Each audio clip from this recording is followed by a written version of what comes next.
बोलो दोस्तों, इस वीडियो को अंत तक देखना, अंत तक देखते रहना, बहुत मजा आएगा। हाथ में आ जाए। अरे डॉक्टर साहब, कहाँ जा रहे होते गुस्से में?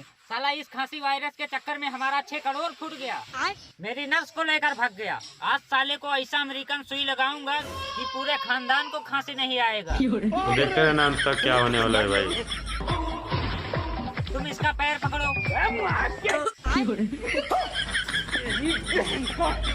ये भगवान क्या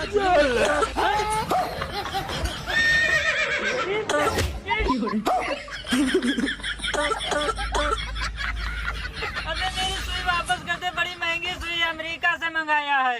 वीडियो अच्छा लगा तो लाइक शेयर सब्सक्राइब जरूर करें। कमेंट में जरूर बताएं वीडियो कैसा लगा।